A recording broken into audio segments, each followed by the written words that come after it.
معزز حاضرین اور محترم خواتین، السلام علیکم ورحمۃ اللہ وبرکاتہ۔ احادیث نبویہ میں علی صاحب الصلاۃ والسلام جس معین شخصیت کا ذکر ہے دجال اکبر کے عنوان سے، ابھی اس کا ظہور تو نہیں ہوا، اگرچہ شاید اب زیادہ دور بھی نہیں ہے، لیکن جیسے کہ انگریزی میں کہتے ہیں coming events cast their shadows before, جو آنے والے واقعات ہوتے ہیں مستقبل میں ان کے سائے پہلے سے پڑنے شروع ہو جاتے ہیں۔ تو وہ دجال اکبر کب ظاہر ہوگا، کس شکل میں آئے گا، کہاں سے آئے گا، اس وقت اس سے بحث نہیں ہے، لیکن دجالیت، فتنہ دجال وہ کئی صدیوں سے نہ صرف یہ کہ شروع ہو چکا ہے بلکہ رفتہ رفتہ تدریجاً اس کے سائے گہرے سے گہرے تر ہوتے چلے جا رہے ہیں، اور یہ فتنہ اب میرے نزدیک اپنے آخری مرحلے میں داخل ہو گیا ہے۔ جیسا کہ سب کو معلوم ہے کفر کی بھی بہت سی شکلیں ہیں، بہت سی صورتیں ہیں۔ مثلا حضور کے زمانے میں ایک کفر تھا مشرکین کا، ایک کفر تھا اہل کتاب کا، ایک کفر تھا منافقین کا جو بظاہر مسلمان تھے بباطن کافر تھے۔ اسی طریقے سے شرک کی ہزاروں قسمیں، ہزاروں صورتیں، اس پر بڑی مفصل میری تقاریر موجود ہیں، حقیقت و اقسام شرک، اور اس موضوع پر ان کیسٹ سے اتار کر اب یہ سلسلہ مضامین میثاق میں شائع ہو رہا ہے۔ اسی طریقے سے دجالیت کے بھی بہت سے شیڈز ہیں، بہت سے مراحل ہیں۔ ان میں جو اس کی ایک خاص صورت ہے کہ جو اس کے آخری مرحلے میں سامنے آ رہی ہے، وہ ہے تفریق بین اللہ والرسل، اللہ اور اس کے رسولوں کے درمیان تفریق کرنا۔ اللہ کو مانیں گے لیکن رسول کو نہیں مانیں گے، یا مانیں گے تو اطاعت نہیں کریں گے، اتباع نہیں کریں گے، پیروی نہیں کریں گے۔ اس کے حوالے سے میں نے آج دو آیتیں تو آپ کو سنائی ہیں سورہ نساء کی، آیت نمبر 150، آیت نمبر 151۔ ان کا ترجمہ یہ ہے، ان الذین یکفرون باللہ ورسلہ، یقیناً وہ لوگ جو اللہ اور اس کے رسول کا کفر کرتے ہیں، وَيُرِيدُونَ أَن يُفَرِّقُوا بَيْنَ اللَّهِ وَرُسُلِهِ، اور چاہتے ہیں کہ اللہ اور اس کے رسولوں کے درمیان تفریق پیدا کر دیں، جدائی کر دیں۔ وَيَقُولُونَ، اور یہ کہتے ہیں، نُؤْمِنُ بِبَعْضٍ وَنَكْفُرُ بِبَعْضٍ، ایک کو ہم مانیں گے ایک کو نہیں مانیں گے، ایک کا پر ایمان رکھیں گے ایک کا کفر کریں گے۔ وَيُرِيدُونَ أَن يَتَّخِذُوا بَيْنَ ذَلِكَ سَبِيلًا، اور وہ چاہتے یہ ہیں کہ اس کے بین بین ایک راستہ اختیار کریں۔ اب جو فتویٰ ہے اللہ کا، فرمایا گیا اولئک ھم الکافرون حقا، یہ لوگ کٹر کافر ہیں، چاہے ایمان باللہ کا دعویٰ کریں، چاہے اللہ کی کتاب پر ایمان کا دعویٰ کریں، لیکن اگر رسول کا انکار ہو، رسول کی اطاعت کا انکار ہو، رسول کے اتباع کا انکار ہو تو یہ کفر ہے۔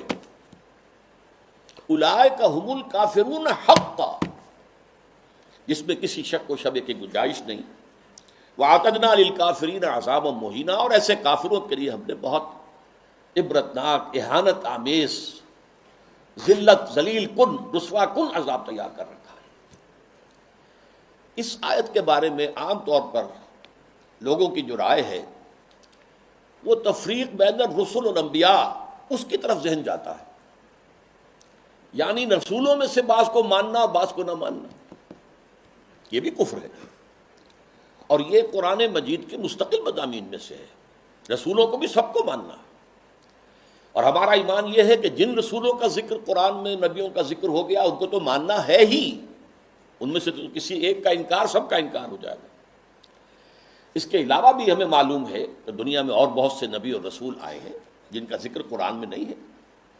رسولا قد قصصناہم علیک من قبل ورسلا لم نقصصہم علیک، اے نبی ہم نے بہت سے رسول ایسے بھی ہیں جن کا ذکر آپ کے سامنے کیا ہے پہلے، اور ایسے بھی بہت سے جن کا ذکر نہیں کیا، لیکن اجمالاً ہم ان سب پر ایمان رکھتے ہیں، یہ ہمارا عقیدہ ہے۔ تعین کے ساتھ انہی کو مانیں گے جن کا ذکر قرآن میں ہوا۔ تو یہ تفریق بین الرسل کا معاملہ بھی قرآن مجید کا ایک مستقل مضمون ہے، جس کے لیے دو مثالیں میں آپ کے سامنے پیش کرتا ہوں۔ سورہ بقرہ کے آخر میں بھی، جو آخری سے پہلی آیت ہے، لاسٹ بٹ ون، اور سورہ بقرہ میں 16ویں رکوع کے آخر میں بھی یہ مضمون آیا ہے۔ 16ویں رکوع میں فرمایا گیا قولوا آمنا باللہ وما انزل الینا وما انزل الی ابراہیم واسماعیل واسحاق ویعقوب والاسباط وما اوتی موسیٰ وعیسیٰ وما اوتی النبیون من ربہم لا نفرق بین احد منہم۔ اے مسلمانوں کہو ہم ایمان لاتے ہیں اللہ پر بھی اور اس پر بھی جو ہم پر نازل کیا گیا، اور اس پر بھی جو ہم سے پہلے نازل کیا گیا، ابراہیم پر، اسماعیل پر، اسحاق پر، یعقوب پر، ان کی اولاد پر، موسیٰ پر، عیسیٰ پر، اور تمام نبیوں کو جو کچھ دیا گیا ہم اس سب پر ایمان رکھتے ہیں، اور لا نفرق بین احد من، ان میں سے کسی کے درمیان تفریق نہیں کرتے، تمام نبیوں کو مانتے ہیں۔ اسی طرح جو سورہ بقرہ کی آخری سے پہلی آیت ہے آمن الرسول بما انزل الیہ من ربہ والمؤمنون کل آمن باللہ وملائکتہ ورسلہ لا نفرق بین احد من رسلہ، ہم اس کے رسولوں میں سے، اللہ کے رسولوں میں سے کسی ایک کی بھی تفریق نہیں کرتے۔ تو تفریق بین الانبیاء والرسل بھی قرآن کا ایک مستقل موضوع ہے۔ اس مقام پر توجہ کی ضرورت ہے۔ یہاں اصلاً جو بات سامنے آ رہی ہے وہ یہ ہے تفریق بین اللہ والرسل، اللہ اور رسولوں کے درمیان تفریق کر دینا، اللہ کو ماننے کا دعویٰ کرنا لیکن رسولوں کو ماننے سے انکار کر دینا، یا ماننا تو اس کے اتباع اور اس کی اطاعت سے انکار کر دینا۔ یہ در حقیقت ایک اہم ترین جو ہے فتنہ اس وقت جو دجالیت کا سب سے بڑا سیلاب آ رہا ہے، اس کا اصل ہدف یہی ہے، اس کا گول تو یہ ہے کہ اسلامی تہذیب کے جو بچے کھچے اثرات رہ گئے ہیں ان کا صفایا کر دیا جائے، لیکن اس کا حربہ کیا ہے؟ اللہ اور اس کے رسول کے درمیان تفریق۔ اچھا، یہ تفریق جو ہے بین اللہ والرسل، اس کی ایک تاریخ میں آپ کے سامنے پہلے اجمالاً عرض کر دوں۔ آغاز اسلام میں سب سے پہلے اس کا اظہار ہوا ہے، مظاہرہ ہوا ہے یہود کی طرف سے۔ ہم اللہ کو مانتے ہیں، یوم آخر کو مانتے ہیں، ہمیں بھی مسلمان مانو، صاحب ایمان تسلیم کرو۔ یہ جو دوسرا رکوع ہے سورہ بقرہ کا، اس میں اگرچہ منافقین کا تذکرہ بھی ہے لیکن یہاں اصلاً یہود کا ذکر ہے۔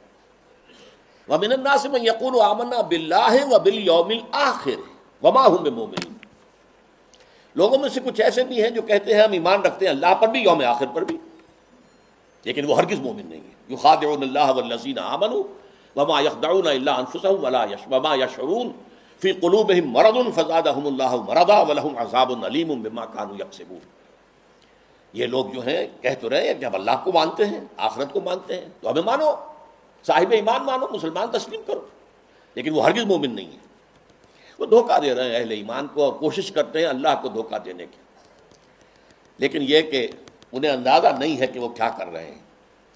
لیکن صاف فرما دیا گیا کہ ان کے لیے عذاب مہین ہے، وَلَهُمْ عَذَابٌ علیم، دردناک عذاب۔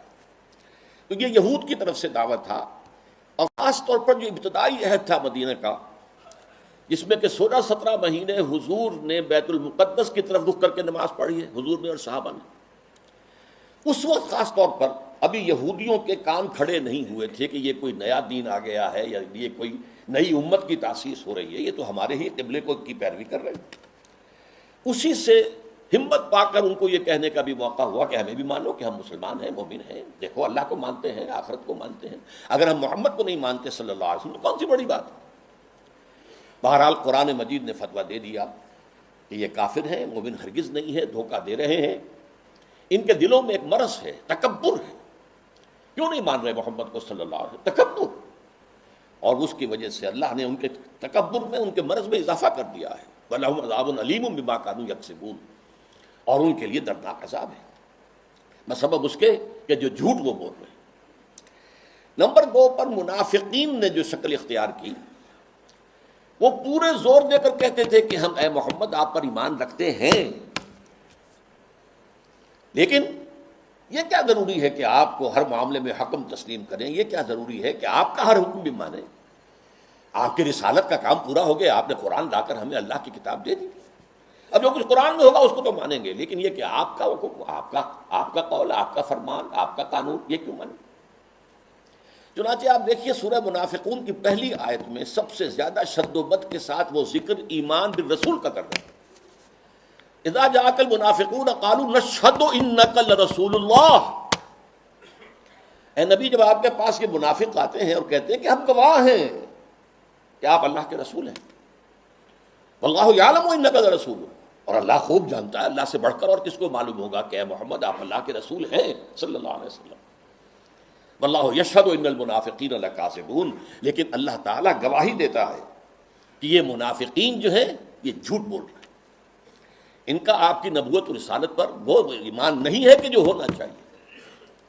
خاص طور پر قتال کے بارے میں انہوں نے یہ کہنا شروع کر دیا تھا کہ یہ تو خود اپنی طرف سے شروع کر دیا ہے محمد نے صلی اللہ علیہ وسلم، ابھی قرآن میں تو قتال کا ذکر ہی نہیں آیا، اور وہ کہتے تھے کہ کوئی صورت کیوں نہیں اتری، یہ جو چھیڑ چھاڑ مکے والوں سے شروع کر دی ہے، یہ جو ان کے قافلوں کا پیچھا کر رہے ہیں، تعاقب کر رہے ہیں، ان کی ایک پولیٹیکل آئسولیشن اور اکنامک بلاکیٹ کے جو اقدامات کیے یہ تو خود کیے انہوں نے، اس کا اللہ کی کتاب سے تو کوئی تعلق نہیں ہے، اسی پر سورہ محمد نازل ہوئی ہے صلی اللہ علیہ وسلم، لیکن یہ جو معاملہ ہے اس پر بھی فرما دیا گیا کہ یہ کفر ہے۔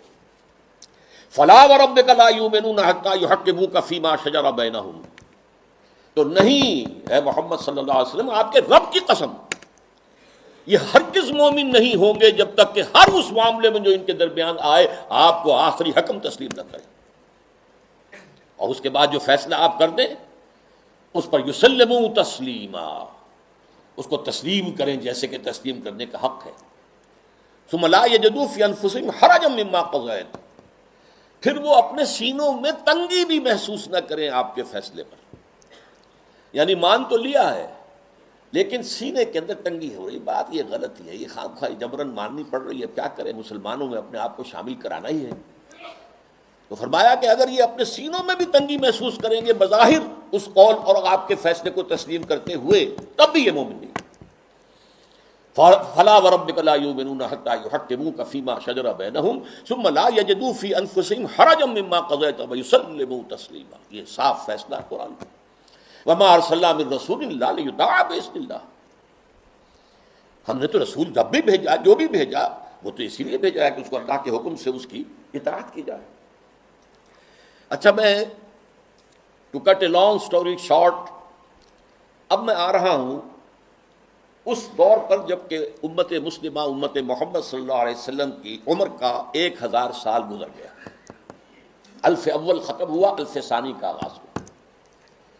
اس وقت یہ فتنہ بڑے شد و مد سے ہندوستان میں اٹھا، اکبر اعظم، مغل اعظم، اب تو اس کی جو پکچر ہے وہ بھی پاکستان میں آ گئی ہے، درآمد کر لی گئی ہے، مغل اعظم، اکبر اعظم، اس نے جو دین الہی شروع کیا تھا، اسے دین اکبری بھی کہہ دیا جاتا ہے، اکبر سے نسبت کی طرف کی وجہ سے۔ دین الہی اس کا مطلب کیا تھا؟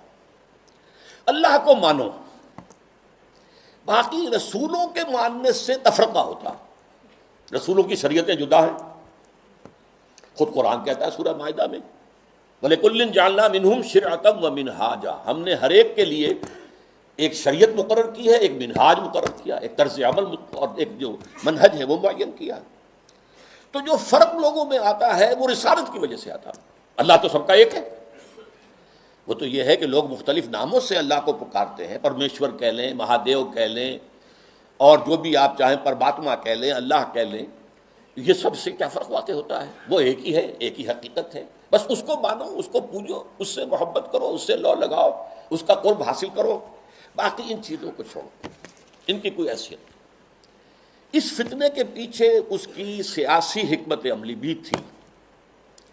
ہندوستان کے حالات کو یقیناً یہ کہ اگرچہ وہ ان پڑھ تھا، بالکل ان پڑھ، لیکن ذہین بہت تھا، اندازہ کر لیا تھا کہ ہندوستان کا اصل مسئلہ یہی مذہبی تفاوت اور فرق ہے، لہذا کوئی شکل ایسی ہو کہ اس تفرقے کو مٹا دیا جائے، اور اس کی شکل یہ شریعت کا اور رسالت کا تصور جو ہے بیچ میں سے نکال دیا جائے، تو اللہ کے اوپر، اللہ کو رام کہہ لو، رحمان کہہ لو، کیا فرق واقع ہوتا ہے؟ اس سے یہ ہے کہ یکجہتی پیدا ہو جائے گی. ہندو عورتوں سے شادی کی، یہاں تک کہ اس کا جانشین جہانگیر سلیم شہزادہ وہ بھی ایک ہندو، اجودھا بائی جو ہے اس کے وطن سے پیدا ہوا، ہندوؤں سے شادیاں کی، کئی جو ہیں اس کی رانیاں تھیں. تلک بھی لگا لیتا تھا، بتوں کو بھی پوجا کر لیتا تھا، ڈنڈوت کر دیتا تھا. ہر رانی کے ہاں موجود ہے بت، وہاں گیا تو وہاں بھی اس نے سجدہ کر دیا یا کم سے کم سر جھکا لیا، ہاتھ جوڑ کے کھڑا ہو گیا. یہ سارا فتنہ اس نے شروع کیا تھا ایک پولیٹیکل وزڈم کے تحت، لیکن اس کی ایک تائید ہو رہی تھی، اور وہ تصوف کے جس میں ہماؤست اور وحدت الوجود گڑبڑ ہو گئے تھے. Pantheism and unity of existence, یہ دو چیزیں علیحدہ ہیں، ان میں فرق باریک سا ہے. عوام اس فرق کو سمجھنے سے قاصر ہے. یہاں کے تصوف میں یہ دونوں چیزیں گڑبڑ ہو گئی. ہمارے ہاں بھی صوفی شاعر نے کہا ہے نا، مسجد مندر ہکڑو نور. یہ سرائے کے علاقے کے بہت بڑے صوفی، مسجد میں اور مندر میں ایک ہی نور ہے، نور تو ایک ہی ہے. رام کہہ لو رحمان کہہ لو، کیا فرق پڑتا؟ آپ کے لاہور میں مزار ہے کس کا؟ مادھو لال حسین. ابھی مادھو لال ہندو نام، حسین کا اس کے اندر لاحقہ لگا دیا. تو یہ تصوف جو ہے یہ اور اکبر کی حکمت عملی نے مل کر ایک اتنا بڑا فتنہ شروع کیا کہ محمد کی شریعت اور محمد کی رسالت کا دور ختم ہو گیا صلی اللہ علیہ وسلم. وہ 1000 سال کے لیے تھا، کیونکہ قرآن مجید میں 2 جگہ یہ بات آئی ہے کہ اللہ کا ایک دن تمہارے حساب سے 1000 سال کا بنتا ہے. وہ ایک دن اللہ کا ختم ہو گیا، اور یہ جو شریعت محمدی اور نبوت محمدی کا دور تھا وہ ختم ہوا. اب یہ ایک نیا دور ہے، اس میں جو ہے وہ دین الہی چلے گا. اس فتنے کا توڑ کیا حضرت مجدد الفسانی. میں نے کہا تھا نا یہ الفسانی کے آغاز میں فتنہ اٹھا. امت کی عمر کا دوسرا 1000واں جو ہے دور وہ شروع ہو رہا تھا، 1000 سالہ دور. تو وہ فتنہ جو تھا الفسانی کا، اس کا توڑ کرنے کے لیے اللہ نے جس مجدد کو اٹھایا ہے اس کا نام ہی پڑ گیا مجدد الفسانی رحمۃ اللہ علیہ، شیخ احمد سرہندی. اس نے توڑ کیا، جس کے بارے میں اقبال کہتا ہے گردن نہ جھکی جس کی جہانگیر کے آگے، جس کے نفس گرم سے ہے گرمی احرار. وہ ہند میں سرمایہ ملت کا نگہباں، اللہ نے بر وقت کیا جس کو خبردار. ملت تو ختم ہو رہی تھی، اس لیے کہ ملت کی تو بنیاد جو ہے وہ حضور صلی اللہ علیہ وسلم کے اتباع اور اطاعت پر ہے. محض قرآن پر تو نظام کوئی بنتا ہی نہیں سرے سے. نماز کا نظام نہیں بنتا، اور کیا نظام بنے گا؟ نماز کا نظام کہاں بنے گا قرآن پر؟ تاکیدی حکم ہے نماز قائم کرو، نماز قائم کرو، نماز قائم کرو. وہ 5 نمازوں کا ذکر کہاں ہے؟ یا ان رکعتوں کا ذکر کہاں ہے کہ فجر کی 2 ہیں فرض جو رکعتیں ہیں، اور ظہر اور عصر کی 4 ہیں، مغرب کی 3 ہیں، عشاء کی پھر 4. کہاں ہے؟ قرآن میں تو کہیں نہیں. اس لیے نظام اگر بنتا ہے، یہاں تک کہ نماز کا نظام بھی وہ سنت سے بنتا ہے. ملت بنتی ہے تو سنت سے بنتی ہے.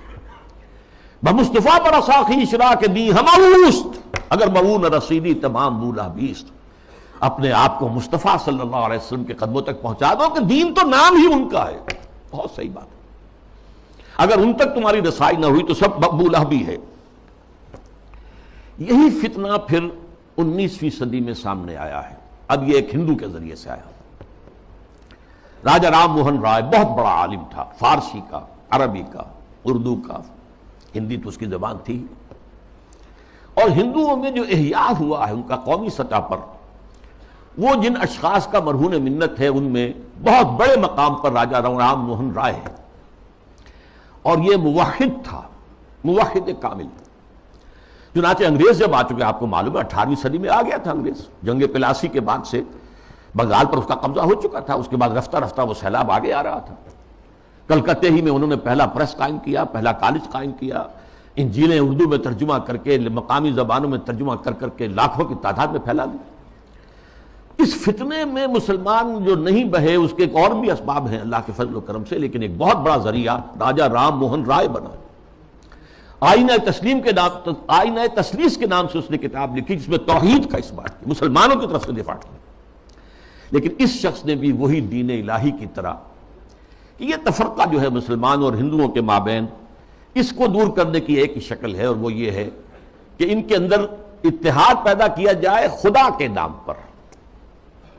چنانچہ اس نے ایک خاص مجلس قائم کی، ایک خاص اس کا فرقہ بن گیا برہمو سماج. برہما کہتے ہیں خدا کو.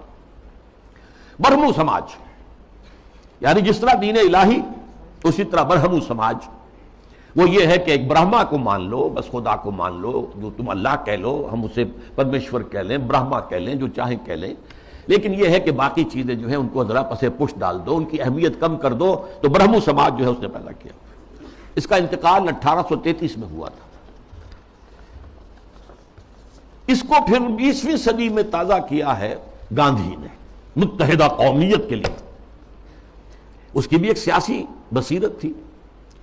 انگریز کی غلامی سے نجات پانے کی کوئی صورت نہیں ہے جب تک کہ مسلمان اور ہندو متفق نہ ہو، متحد نہ ہو، اور ان کے اتحاد میں جو چیز حائل ہے وہ شریعت ہے، قانون ہے، تہذیب ہے مسلمانوں کی۔ تو جب تک ان کو گڈمٹ کر کے ایک ہاون دستے میں ڈال کر کوٹ کر پیس کر ایک نہ بنا دیا جائے تب تک یہ متحد نہیں ہو سکتے، اور جب تک یہ متحد نہیں ہوں گے آزادی نہیں ہو سکتی۔ اسی کی وجہ ہے کہ اس کی پرارتھنا جو ہوتی تھی صبح ہی صبح، اس میں گیتا بھی پڑھی جاتی تھی، قرآن کی تلاوت بھی ہوتی تھی، گرو گرنتھ کو بھی پڑھ کے سنایا جاتا تھا، تاکہ معلوم ہو یہ سب ایک ہیں بھائی، اس میں کیا فرق واقع ہوتا۔ یہ فتنہ اس شد و مت سے اٹھا تھا، متحدہ قومیت۔ علماء کی کتنی بڑی تعداد تھی جو کہ مولانا حسین احمد مدنی رحمۃ اللہ علیہ کی سرکردگی میں اس متحدہ قومیت کی قائل ہو گئی، اور مان لیا انہوں نے کہ آج کل تو دنیا میں قومیں جو ہے وطن کی بنیاد پر بنتی، وطنیت۔ مولانا ابوالکلام آزاد بھی اس فتنے کا شکار ہوئے۔ اس فتنے کا توڑ کیا ہے جس شخص کو خصوصی نسبت تھی مجدد الفسانی سے رحمۃ اللہ علیہ، یعنی علامہ اقبال۔ یہ مسلمانوں کی قومیت کی بنیاد وطن نہیں ہے، مذہب ہے، اور مذہب جو ہے وہ نام ہے محمد صلی اللہ علیہ وسلم کے اطاعت اور اتباع کا۔ وطنیت کے بارے میں جو کچھ انہوں نے کہا، اس دور میں اور ہے، جام اور ہے، جم اور، ساقی نے بنا کی روش لطف و ستم اور، تہذیب کے آزر نے ترشوائے صنم اور، مسلم نے بھی تعمیر کیا اپنا حرم اور، ان تازہ خداؤں میں بڑا سب سے وطن ہے، جو پیرہن اس کا ہے وہ مذہب کا کفن ہے۔ یہ وہی بات جو مجدد الفسانی نے کہی تھی، اسی بات کو علامہ اقبال نے کہا ہے، اور ان کی بڑی گہری باہمی نسبت ہے۔ چوتھے نمبر پر پھر جب انگریز کا یہاں پر پورا تسلط ہو گیا 1857 کے بعد، تو فتنہ انکار حدیث پیدا ہوا، سنت رسول کا استخفاف۔ یہ چونکہ مغرب سے درآمد شدہ فلسفہ اور نظریات اور مغرب سے درآمد شدہ سائنس کے زیر اثر تھا، لہذا یہ فتنہ پورے عالم اسلام میں ہوا۔ اگرچہ اس کے مرکز دو بنے ہیں، ایک ہندوستان اور دوسرے مصر۔ مصر ثقافتی اعتبار سے عالم عرب کا امام، اور عجمی اسلام جو ہے اس میں سب سے اہمیت، سب سے بڑھ کر وہ ہندوستان کو تھی۔ تقریباً پوری دنیا کی جو مسلمانوں کی آبادی ہے اس کا تہائی ہندوستان میں ہوتا تھا، آج بھی ایسا ہی ہے۔ 40 کروڑ سے زائد جو ہیں وہ بھارت اور پاکستان اور بنگلہ دیش میں ہیں، 125 کروڑ کل جو ہے مسلمان، ایک تہائی تعداد تو یہاں ہوتی تھی۔ اور یہاں پہ ظاہر بات ہے کہ ثقافت کا بہت بڑا مرکز، علم کا۔ اس میں جو آغاز ہوا سر سید احمد خان سر خیل، اس کے بعد یہ کہ یہاں بھی علماء، اور علماء بھی جو اہل حدیث تھے، وہ اس کا شکار ہوا۔ مولانا عبداللہ چکڑالوی، چکڑالہ یہ چکوال کے قریب ہے، وہاں کے بہت بڑے عالم اہل حدیث، وہ اسی فتنہ انکار حدیث میں مبتلا ہوئے، پھیلایا انہوں نے بڑے پیمانے پر۔ اسی طرح مولانا اسلم جیراج پوری یو پی کے، انہوں نے اس فتنے کو بھڑکایا، وہ بھی اہل حدیث سے مسلکن۔ اسی طریقے سے مولانا تمنا عبادی، نیاز فتح پوری، بہت عمدہ منمون نگار، انشا پرداس۔ غلام جیلانی برق، اگرچہ اس کی آخر میں ہدایت ہو گئی، لیکن سب سے بڑھ کر یہ فتنہ جس شخص سے پھیلا ہے وہ غلام احمد پرویز۔ اس کا لکھنے کا اسلوب بھی بڑا اچھا تھا، دلکش تھا، تقریر کا اسلوب بھی بہت اچھا تھا اور دلکش تھا۔ اور یہ جان لیجئے فتنہ وہی شخص برپا کر سکتا ہے جس میں صلاحیت ہوتی ہے۔ عام آدمی کیا فتنہ برپا کرے گا، اور کرے گا تو پھیلائے گا کیسے؟ تحریر و تقریر سے فتنہ جو ہے وہ پھیلتا ہے، پروان چڑھتا ہے، اور ان دونوں چیزوں پر اس شخص کو بڑی دسترس حاصل تھی۔ دیکھیے یہ دو غلام احمد پنجاب نے پیدا کیا۔ غلام احمد قادیانی، اس نے ختم نبوت کی مہر توڑ دی، اجرائے وحی، اجرائے نبوت کا دعویٰ کر دیا۔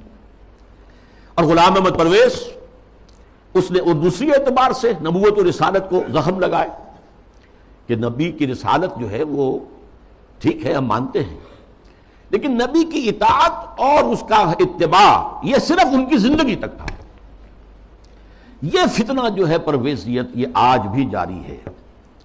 اس کے کچھ کیسٹس ہیں جو آج بھی پھیل رہے ہیں، نہ صرف پاکستان کے مختلف حصوں اور علاقوں میں بلکہ اور باقی باہر کے ممالک کے اندر بھی چھوٹے چھوٹے جو ہیں ان کی جو بزم بنتی ہے، بزم طلوع اسلام جیسے یہاں پر ہوتی تھی، طلوع اسلام اس کا رسالہ تھا، تو ایسی بزمیں بنتی ہیں اور اس کے اندر لوگ جمع ہو کر اور یہ اس کے کیسٹ سنتے ہیں، اس کی تقریریں سنتے ہیں۔ یہ فتنہ کیا تھا، اس کو میں یہ چاہتا ہوں کہ give the devil his due, شیطان کو بھی جو اس کا حق ہے وہ دینا چاہیے۔ اس نے کبھی انکار نہیں کیا مطلقاً حدیث کا، بلکہ اس کا موقف اصل میں کیا وہ سمجھ لیجئے۔ نمبر 1، دائمی ہدایت اور دائمی قانون صرف قرآن کا ہے۔ سنت رسول، رسول کے حکم پر چلنا، قرآن میں جہاں بھی آیا ہے الرسول، اس سے مراد کیا ہے؟ اس وقت رسول امیر بھی تھے مسلمانوں کے، تو یہ اطاعت امیر کا ہے۔ وہ سربراہ مملکت بھی بن گئے مدینے میں، تو اطاعت جو ہے وہ حکمران کی ہے۔ اس اعتبار سے وہ مرکز ملت تھے، مرکز ملت کی اطاعت ہوگی۔ اب جب بھی کوئی اسلامی ریاست قائم ہوگی تو جو مرکز ملت ہوگا اس کی اطاعت ہوگی، اس سے حق حاصل ہوگا، وہ جو بھی حکم تسلیم کرے، جو حکم نہ تسلیم کرے۔ اس طرح گویا کہ رسالت محمدی اور نبوت محمدی اور شریعت محمدی اور سنت محمدی، اس کی اس نے گویا کہ عملاً نفی کر دی۔ انہوں نے کہا کہ ہم حدیثیں صرف وہی مانیں گے جو قرآن کے مطابق ہو۔ اچھا، کوئی شے قرآن کے مطابق ہے یا نہیں ہے کون طے کرے گا؟ ہم کریں گے۔ قرآن کی تشریح اور تعبیر اور تفسیر اگر سنت سے آزاد ہو کر کی جائے تو ظاہر بات ہے قرآن کو موم کی ناک بنایا جا سکتا ہے، ادھر موڑ دے ادھر موڑ دے، جو چاہے تعبیر کر لے۔ اس کی ایک میں مثال آپ کو دیتا ہوں، اگرچہ وہ بڑی استہزائیہ سے مثال ہے۔ قرآن مجید میں حکم آیا سورہ مائدہ میں، وَالسَّارِقُ وَالسَّارِقَةُ فَاقْطَعُوا أَيْدِيَهُمَا، چور مرد ہو یا عورت ان کے ہاتھ کاٹ دو۔ اب اس کی کیا تعبیر کی؟ رسول نے تو سمجھا ہاتھ کاٹنا ہے، اور آپ نے ہاتھ کاٹے۔ ایک مخزومی خاتون تھی بڑے اونچے گھرانے کی، بنو مخزوم، وہی ابو جہل کا قبیلہ ہے، فاطمہ نام تھا، فاطمہ مخزومیہ، اس نے چوری کی۔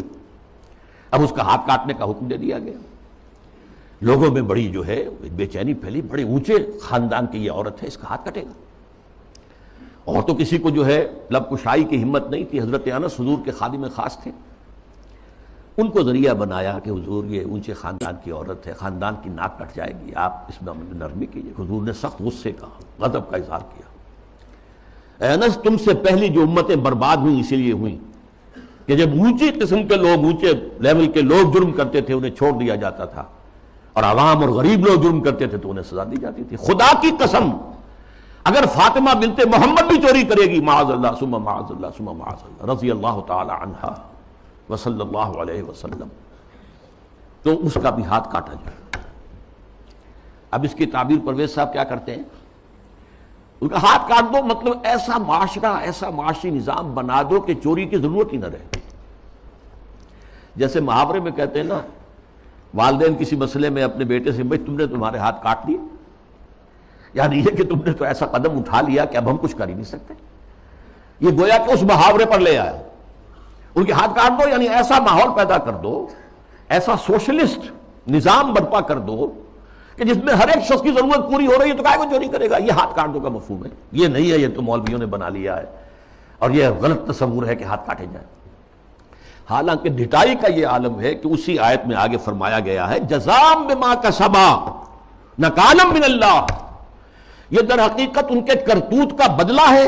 تو گویا کہ ان کے کرتوتوں کا بدلہ یہ ہے کہ ایسا نظام قائم کرو، یہ ان کے کرتوتوں کا بدلہ ہے۔ نکالن، اور عبرت ہے لوگوں کے لیے اللہ کی طرف سے۔ اللہ عبرت کیسے ہوگی؟ کیا اس اعلیٰ نظام سے عبرت پیدا ہوگی؟ قرآن مجید اپنی حفاظت کرتا ہے، لا یاتہ الباطل من بین یدیہ ولا من خلفہ، قرآن مجید کے اوپر کوئی باطل حملہ آور نہیں ہو سکتا، نہ سامنے سے نہ پیچھے سے۔ بہرحال یہ اس کا موقف تھا، اور یہ موقف آج بہت بڑے پیمانے پر ہمارے جو جدید تعلیم یافتہ لوگ ہیں ان میں موجود ہے۔ ان کے ہاں بھی یہ پہلا موقع تھا کہ درس قرآن کے نام سے محفل ہوتی تھی، اور وہ مخلوط محفل ہوتی تھی، مرد بھی اور خواتین اور نوجوان لڑکیاں بھی، اور وہ بے پردگی کے ساتھ۔ اب جو صورتحال ہے، یہ فتنہ جو ہے بہت شد و بد اور بہت بڑے پیمانے پر اور بڑی پشت پناہی کے ساتھ مغرب کے زیر اثر، اور دجال جو اس وقت ہے، دجاجلہ میں سے ایک بہت بڑا دجال جو ہے امریکہ، اور شخصی طور پر بش، اس کی ریشہ دوانی اور اس کی پشت پناہی اور اس کی تائید اور اس کی مدد سے جو فتنہ اٹھ رہا ہے، اس کا ہدف کیا ہے؟ اسلامی تہذیب کی بیخبری کرنا، اور اس کا حربہ کیا ہے؟ تفریق بین اللہ والرسل۔ اللہ کو مانو، قرآن کو مانو، اور اس کی من مانی تعبیر کرو، رسولوں کو چھوڑو، رسول کی بات کو چھوڑو۔ وہ تھے تو اپنے وقت کے لیے تھے، ایک وقتی کلچر انہوں نے پیدا کر دیا تھا، ایک وقتی نظام پیدا کر دیا تھا، وہ لوگوں کی اس وقت کی ذہنی سطح کے مطابق تھا، اس وقت کے ماحول کے مطابق تھا، یہ کوئی مستقل اور دائمی شے نہیں۔ حربہ یہ ہے۔ اس ضمن میں اب میں ذرا تھوڑا سا تاریخی پس منظر بیان کروں۔ دیکھیے اس وقت جو ہے شیطان لعین اور اس کے سب سے بڑے ایجنٹ کے ذریعے سے دجالیت جو مرحلہ وار آگے بڑھی ہے، اس موضوع پر میں تقریر اسی جگہ پر کر چکا ہوں 22 فروری 2004 کو، 2.25 سال پہلے، موجودہ عالمی حالات میں اسلام کا مستقبل کے عنوان سے۔ سب سے پہلی دجالیت جو آئی دنیا میں، وہ ریاست اور سیاست کے میدان میں آئی، سیکولرزم کے عنوان سے۔ مذہب کو، خدا کو، خدائی ہدایت کو، خدائی احکام کو، آسمانی ہدایت کو پرے کر دو ریاست سے۔ ریاست، قانون، یہ انسانوں کا کام ہے بنانا۔ ہیومن سوورنٹی، پاپولر سوورنٹی، عوام خود حاکم ہیں، وہ اپنے نمائندوں کے ذریعے سے جو چاہیں گے قانون بنائیں گے۔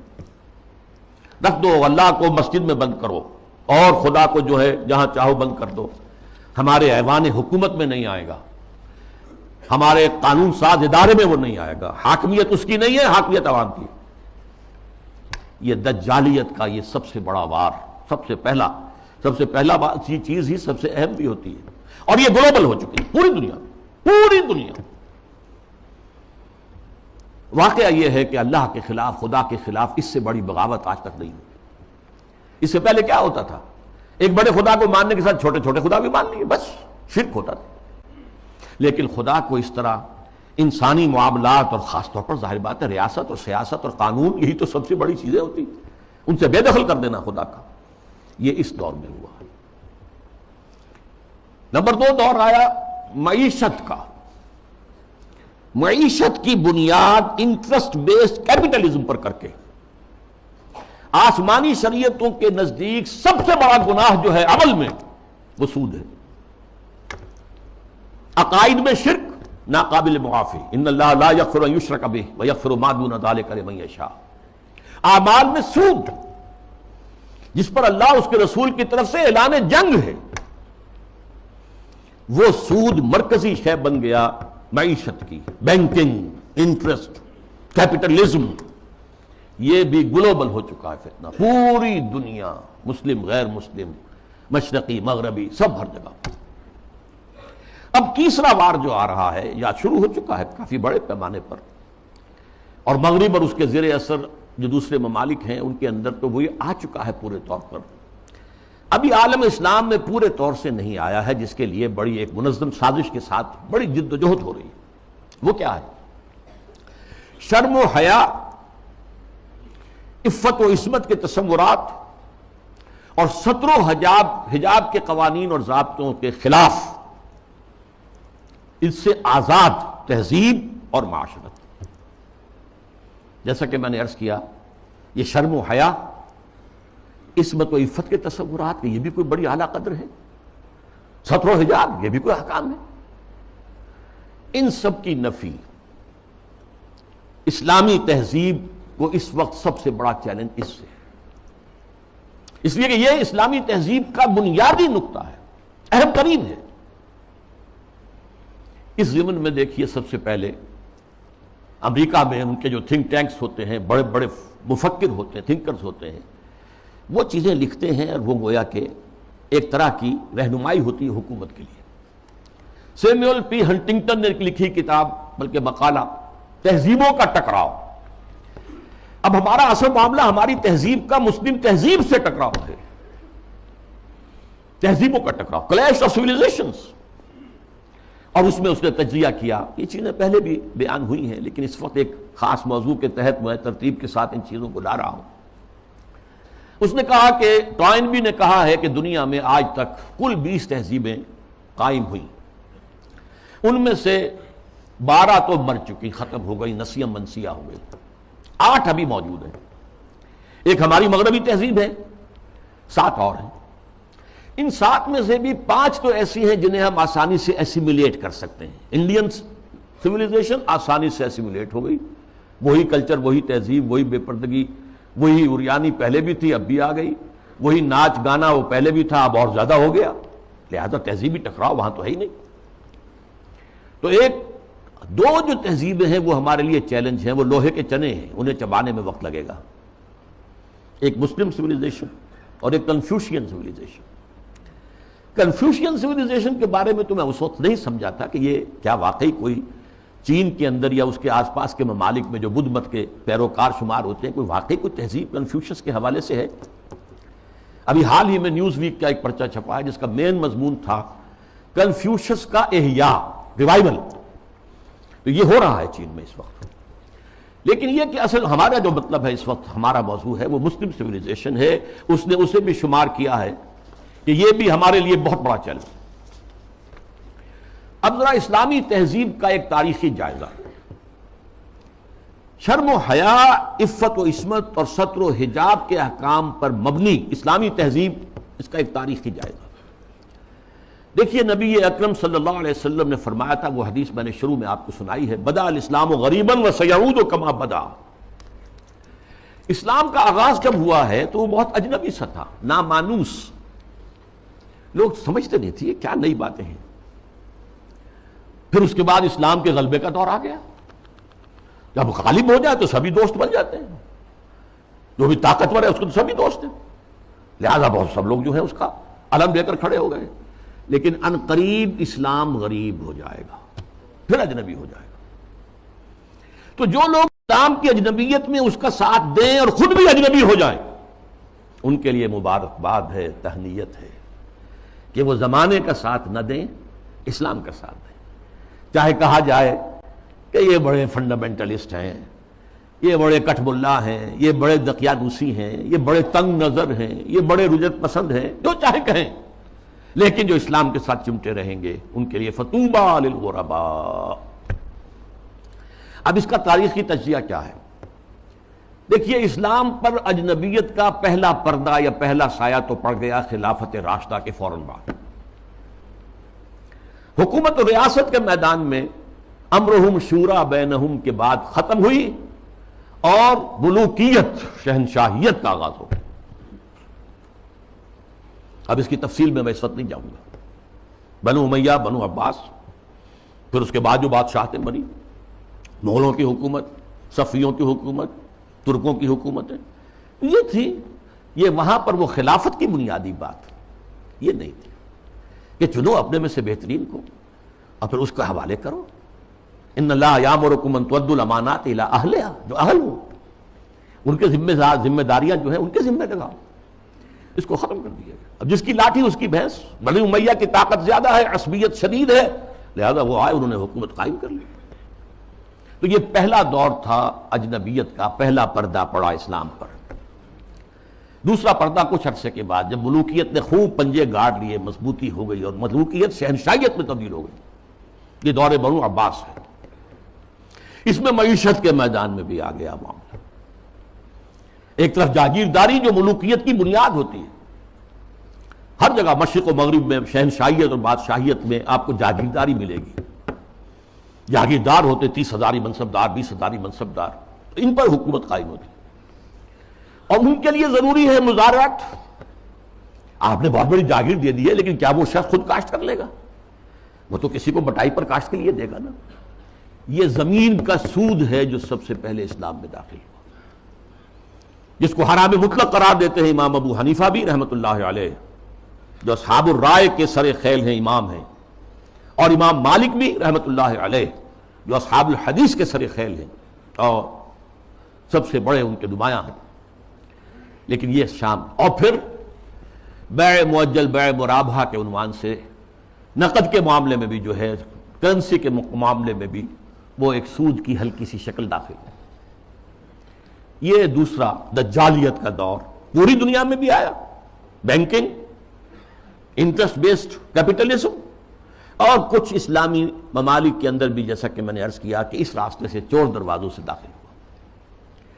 اب جو اس کا ہے مسئلہ وہ ہے معاشرت اور تہذیب پر، اس کی وجہ کیا ہے؟ اس تمام دور میں مسلمانوں کی تہذیب، ان کا طرز بود و باش، ان کی معاشرت اور ان کا آئلی نظام، ان کا خاندانی نظام، ان کے آئلی قوانین انٹیکٹ رہے۔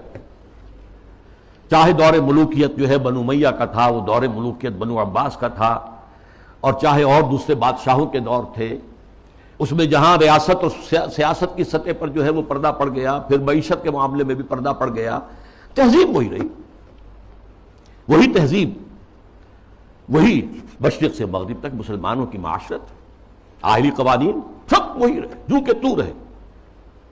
مسلم کلچر وجود میں آیا ہے، چنانچہ مسلم آرکیٹیکچر وجود میں آیا۔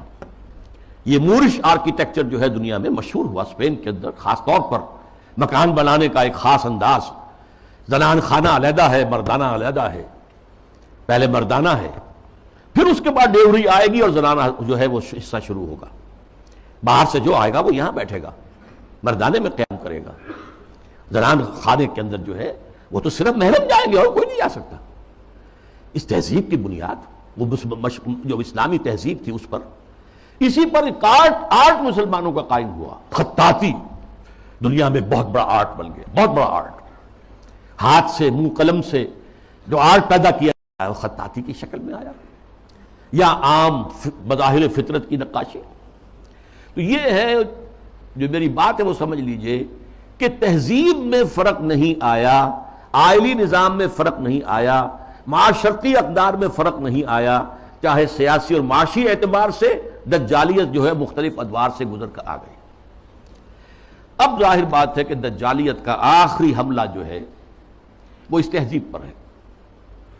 چادر اور چار دیواری کا جو حصار ہے، قلعہ ہے، اس کو توڑ دو، منہدم کر دو، مخلوط معاشرت قائم کرو، بے پردگی، عریانی، فحاشی اور مخلوط معاشرت جو ہے اس کو عام کرو، فروغ دو، پھیلاؤ، آزاد شہوت رانی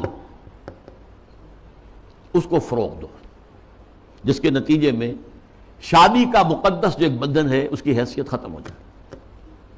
جیسا کہ آپ کو معلوم ہے ویسٹ میں اب یہ شادی بیاہ جو ہے وہ تقریباً یعنی یوں سمجھیے کہ مفقود ہونے والی بات ہے۔ وی آر لیونگ ٹوگیدر، مرد اور عورت ساتھ ہم رہ رہے ہیں لیکن ہم شادی شدہ نہیں ہیں، وی آر ناٹ میریڈ، اولاد ہو رہی ہے۔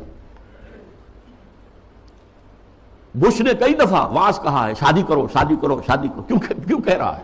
اس لیے کہ وہاں تو شادی کوئی کرتا ہی، آئلی قوانین ایسے غیر فطری ہیں کہ کوئی مرد اس کو گوارا نہیں کرتا کہ وہ شادی کے بندھن میں بندھے اور قانونی طور پر اتنی زد میں آ جائے ان قوانین کے۔ وی آر لیونگ ٹوگیدر، بات ہو گیا، علیحدہ ہو گیا، سیپریٹ ہو گئے، تو اس سے کوئی کسی کو قانونی ذمہ داری نہیں ہے مرد کے اوپر۔ خاندانی نظام کی بے کنی، یہ ہے جو آخری حملہ ہے دجال کا، اور یہ حملہ جیسا کہ میں آپ سے کہتا ہوں کہ دنیا میں کہہ چکا ہوں، دنیا کے بہت بڑے حصے میں تو پورے طور پر آ چکا ہے۔ ابھی عالم اسلام میں یہ اتنا فروغ نہیں پا سکا ہے، ابھی کچھ نہ کچھ خاندانی قدریں موجود ہیں، کچھ بزرگوں کا احترام ہے، شادی کا بندھن کی اس کی کوئی اہمیت ہے، اس کا ایک تقدس ہے، شرم و حیا کی کوئی قدر و قیمت ہے، عصمت و عفت کا کوئی تصور ہے، وہ بھی کوئی اعلیٰ قدر ہے، ستر اور حجاب کے کچھ نہ کچھ، بہرحال اگرچہ بہت بڑے پیمانے پر وہ فتنہ ہمارے ہاں بھی آ رہا ہے لیکن ابھی کچھ نہ کچھ بقایا ہے، اور یہ سب عالمی سطح پر ہو رہا ہے۔ مسلمانوں کی تہذیب کی یہ جڑ اور بنیاد کاٹنے کے لیے ذرا یاد کیجئے، قاہرہ کانفرنس ہوئی سب سے پہلے عالمی سطح پر، ویمن لب، عورتوں کی آزادی کے لیے، پھر بیجنگ کانفرنس ہوئی، پھر بیجنگ +5 کانفرنس ہوئی یونائٹڈ نیشنز آرگنائزیشن کی جنرل اسمبلی کے تحت، اور اس میں کیا سفارشات دی گئیں یہ پہلے بھی میں بیان کر چکا ہوں۔ نمبر 1، ہومو سیکسولیٹی کو کوئی عیب نہ سمجھا جائے، یہ بھی انسان کا ایک طبعی تقاضا ہے، مرد مرد سے، عورت عورت سے شہوت رانی کرے، یہاں تک کہ مرد اور مرد کی شادی اور عورت کی شادی، ایک مرد جو ہے وہ شوہر ہے، دوسرا مرد بیوی ہے، ایک عورت شوہر کے درجے میں ہے، دوسری عورت بیوی کے درجے میں۔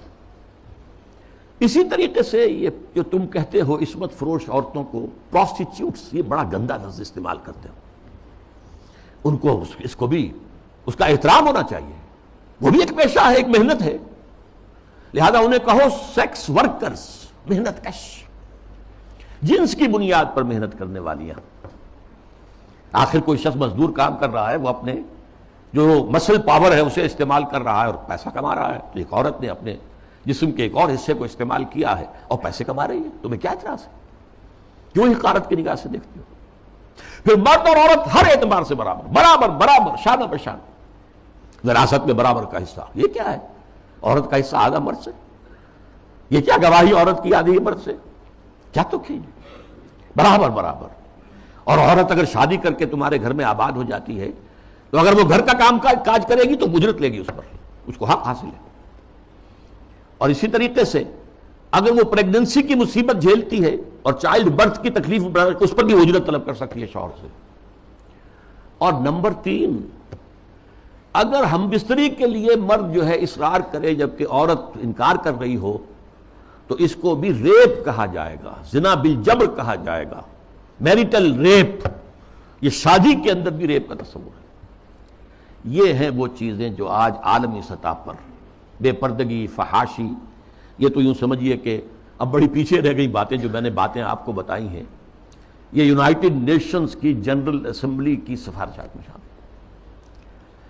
اب دیکھیے، شریعت کا ہمیں معلوم ہے کہ دار و مدار یا اساس یا بنیاد جو ہے 2 چیزوں پر ہے، بنیادی 2 اضافی چیزیں بھی ہیں، لیکن جو بنیادی ہیں سب کے نزدیک، قرآن اللہ کی کتاب اور سنت اللہ کے رسول کی، یہ سارے قوانین کا جو استنباط کیا جائے گا وہ ان 2 چیزوں سے۔ 2 اضافی چیزیں کیا ہیں؟ اجماع اور قیاس، اجتہاد، لیکن بنیادی 2 ہی ہیں، قرآن اور سنت رسول۔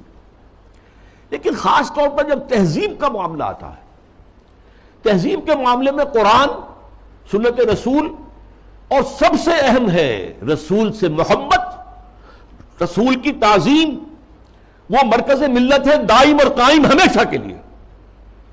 مرکز ملت وہ ہے اللہ کا رسول ہے صلی اللہ علیہ وسلم۔ ان کی تعظیم میں کمی ہوگی تو دین کی جڑ ختم ہو جائے گی، تہذیب ختم ہو جائے گی۔ ان کی اطاعت ہی نہیں، اتباع، ان کا اتباع اگر نہیں ہوگا تو تہذیب اسلامی نہیں رہے گی۔ پھر میں آپ کو اقبال کا شعر سنا رہا ہوں، مصطفیٰ پر اساں خیش را کے دی ہماؤس، اگر بہو نہ رسیدی تمام بو نہ بیست۔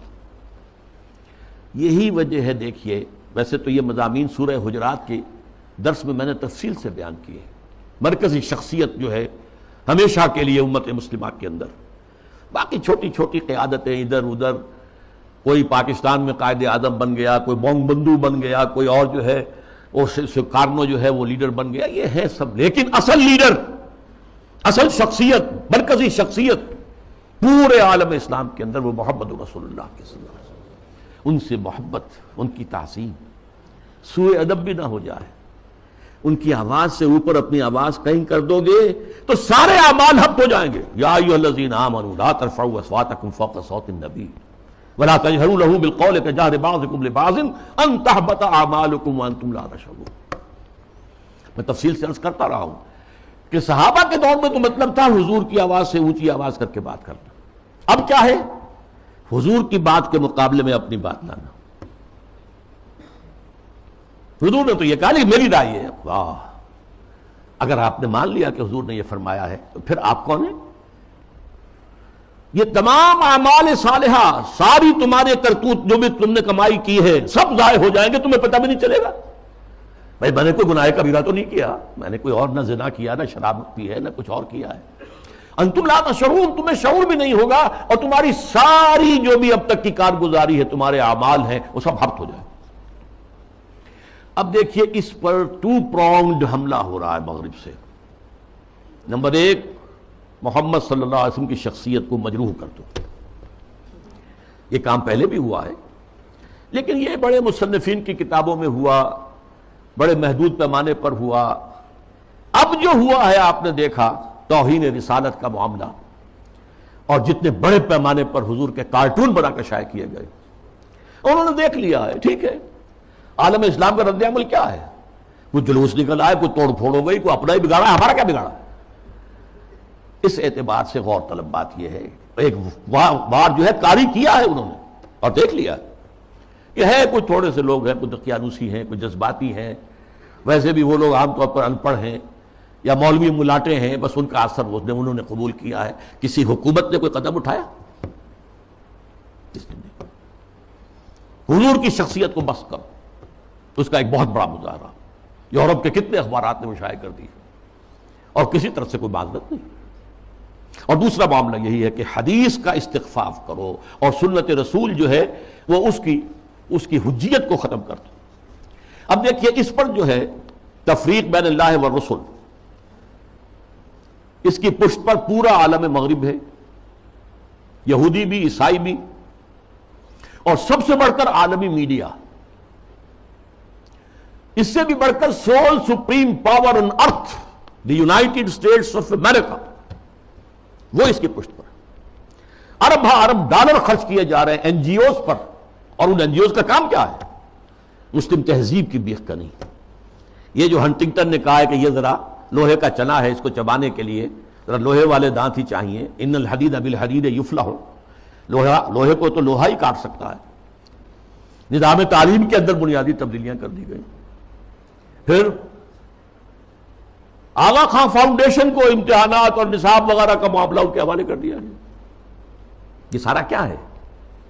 یہ امریکہ اور دوسری طرف عالم اسلام میں جو اس کے پٹھو بیٹھے ہوئے حکمران، ماڈلز، روشن خیالی کے نام سے اور اعتدال پسندی کے نام سے جو پرچار ہو رہا ہے، جو ایوان صدر سے پرچار ہوتا ہے، حکومت کی سطحوں پر، مختلف سطحوں پر پرچار ہو رہا ہے، اور سب سے زیادہ یہ کہ اب میڈیا کے اوپر جو پرچار ہو رہا ہے، اور میڈیا کی جو پہنچ ہے اس کا آپ اندازہ کیجیے۔ اس کے ضمن میں خاص طور پر میں آپ سے ذکر کر دوں، جس طرح ہنٹنگٹن کا ذکر آیا ہے، ایسے ہی رینڈ کارپوریشن کی سفارشات چند مہینے پہلے وہ آئی۔ یہ سب سے بڑا ٹاپ کا تھنک ٹینک ہے امریکہ کا۔ اس نے تجزیہ کیا ہے، اپنے لوگوں کو بتایا، اپنی حکومت کو بتایا ہے کہ مسلمان سب ایک جیسے نہیں ہیں، مسلمان چار طرح کے ہیں۔ نمبر ایک ہے فنڈامنٹلسٹ، جو اسلام کو صرف ایک مذہب نہیں سمجھتے بلکہ ایک سیاسی، معاشی اور سماجی نظام بھی سمجھتے ہیں۔ ان سے تو ہماری جنگ ہے، ان سے ہماری دشمنی ہے، انہیں ہر قیمت پر ختم کرنا ہی کرنا ہے، یہ فنڈامنٹلسٹ ہے۔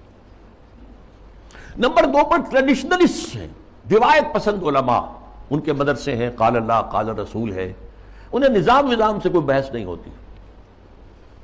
تو یہ فی نفس ہی تو یہ کوئی خطرناک نہیں ہے، لیکن اگر کہیں یہ فنڈامنٹلسٹ کے ساتھ مل جائے تو بہت خطرناک ہے۔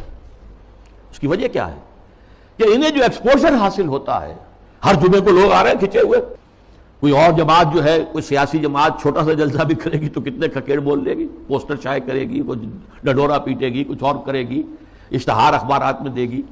یہاں جو ہے کہ خود بخود ہو رہا ہے، کچے دھاگے سے بندھے آئے گے سرکار میں، اور اکثر مسلمان آتے ہیں تو نہا دھو کر اچھے کپڑے پہن کر آتے ہیں تاکہ ایک اچھے ماحول میں خوشبو لگا کر آؤ، تاکہ اچھا ماحول ہو، پسینے کی بدبوؤں سے طبیعت منغص نہ ہو جائیں۔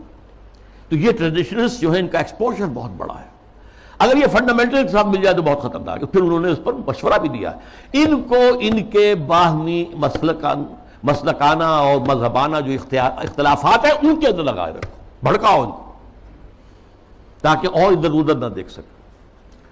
تیسرے نمبر پر اس نے کہا کہ ماڈرنسٹ ہے، ایسے دانشور ہیں کہ جو اسلام کی تعبیر ایسی کر رہے ہیں اسلامی تہذیب کی کہ جو ہماری تہذیب کے ساتھ کمپیٹیبل ہے، جڑ جاتی ہے، مل جاتی ہے، وہ ہماری تہذیب کے لیے کوئی چیلنج نہیں رہتی، وہ تعبیر۔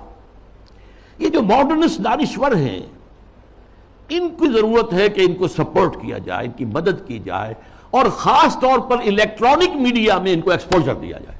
یہ نوٹ کیجئے، یہ ساری چیزیں جو ہو رہی ہیں، ڈانڈے کہاں مل رہے ہیں، کہاں سے آ رہی ہیں ہدایات، کس کی طرف سے پالیسی لائنز جو ہے فکس کی گئی ہیں؟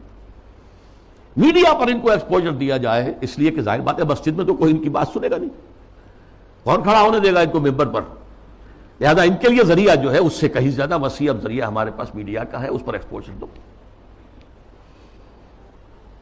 چوتھے انہوں نے کہا کہ مسلمانوں میں بھی بڑی تعداد ہے جو خالص سیکولر ہو چکے ہیں، وہ تو ہمارے ہیں ہی ہیں، وہ سمجھتے ہیں کہ یہ نماز روزہ ہے تو بس انفرادی مسئلہ ہے، کوئی کرے نہ کرے، لیکن یہ ہے کہ اس کا ریاست سے، حکومت سے، قانون سے، تہذیب سے، تمدن سے کوئی راستہ نہیں۔ یہ چار کیٹیگریز میں سے یہ 2+2 ہو گئے، ماڈرنسٹ اور سیکولرسٹ تو ہمارے ساتھی ہیں، اور یہ فنڈامنٹلسٹ اور ٹریڈیشنلسٹ، انہیں ٹیکل کرنا پڑے گا، سب سے بڑھ کر فنڈامنٹلسٹ کو جو اسلام کو ایک نظام سمجھتے ہیں، سیاسی، معاشی، معاشرتی نظام، اور اس کے بعد یہ کہ یہ جو ٹریڈیشنلسٹ ہیں جن کا کہ اثر و رسوخ عوام کے اندر ہے، تو ان کو جو ہے اپنے باہمی اختلافات میں الجھائے رکھا جائے۔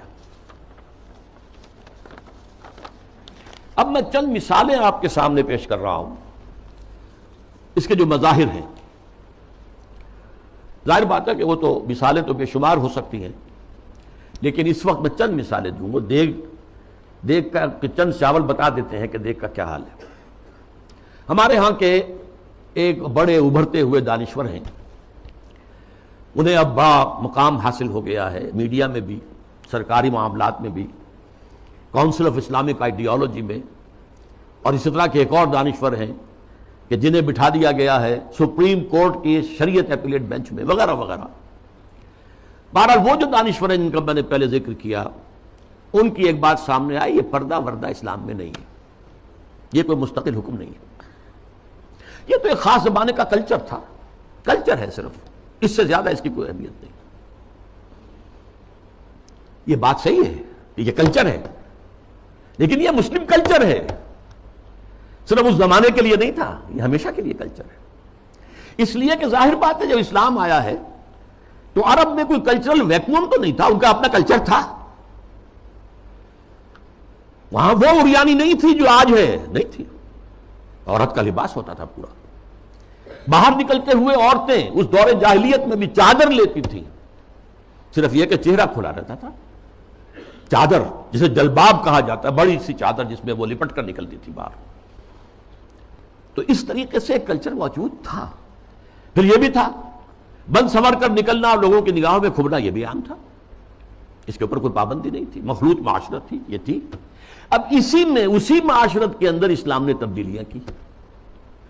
پہلی بات فرمائی وقرن فی بیوتکن، مسلمان عورتوں، خواتین، تمہاری اصل جگہ تمہارا گھر ہے، بند سنور کر باہر نکلنا اور اپنے نسوانی حسن کی نمائش کرنا یہ ہرگز تمہارے لیے جائز، ولا تبرجن تبرج الجاہلیۃ الاولی، اور دیکھو جب گھر سے نکلتی ہو، نکلنا پڑے ضرورت سے، بول تو تمہاری اصل جگہ تمہارا گھر ہے، نکلنا ہے تو بھی جلباب جو ہے، جلباب اس کا ایک پلو اپنے چہرے کے آگے بھی لٹکا لیا کرو، نقاب کی شکل کے اندر، کہ چہرہ چھپ جائے۔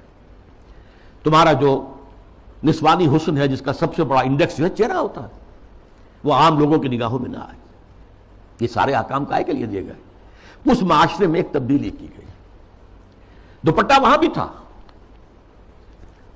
خمرہن جو سورہ نور میں آیا لفظ، خمار اوڑھنی کو کہتے ہیں، اوڑھنی ہوتی تھی، اور عام عورت کام کرتے ہوئے وہ اس کو اپنی کمر کے گرد کس لیتی تھی، کمر کس کے، لہذا کام کرتی تھی گھر کا، یا پھر یہ کہ گلے میں ڈال لیا۔ سر کو ڈھانپنا اور خاص طور پر جو اپنے سینہ ہے، سینے کو اس کے کور کرنا، یہ نہیں تھا، اس میں کہہ دیا تم اپنا جو ہے سر بھی ڈھانکو، اور وَضْرِبْنَ بِخُمُرِهِنَّ عَلَى جُيُوبِهِنَّ، اپنے گریبانوں کے اوپر اپنی اوڑھنیوں کے بکل مارو، تاکہ جو عورت کا نسوانی حسن ہے اس میں ایک بہت بڑا حصہ یہ بھی ہے، اس کو مزید چھپاؤ۔ کرتا تو پہلے سے تھا، لیکن یہ وَضْرِبْنَ بِخُمُرِهِنَّ عَلَى جُيُوبِهِنَّ، یہ جو تمہارے خمار ہیں، جو تمہاری یہ اوڑھنیاں ہیں، ان کے ذرا بکل بھی مار لیا کرو اپنے اوپر۔ اس نے وہ تہذیب پیدا کی ہے جس کا میں تذکرہ کر چکا ہوں کہ اس نے ہماری ایک طرز تعمیر بھی تبدیل کر دی، مردانہ اور زنانہ معاملہ اور گھر بنانا۔ مورش آرکیٹیکچر خاص طور پہ دنیا کے اندر مشہور ہے، ٹاپ کے آرکیٹیکچرز میں سے، اور پھر یہ سارا جو نظام بنا ہے اور یہ چلا آیا انگریزوں کے دور میں بھی نہیں ختم ہوا، یہ اور فرانسیسی کہیں گئے، کہیں اور گئے، کوئی اور پورچوگیز گئے، ڈچ گئے وغیرہ وغیرہ، اطالوی گئے، لیکن یہ تہذیب کا جو یہ سٹرکچر تھا یہ قائم رہا، انٹیکٹ رہا۔ اب اس کے خلاف جو مہم ہو رہی ہے وہ میں آپ کو بتا چکا ہوں کہ عالمی سطح پر ہے۔ جیسے یہ پردے کے معاملے میں، یہ پردہ جو کہ میں نے ایک بڑی مفصل تقریر کی تھی، پردے 4 ہیں، ایک نہیں 4۔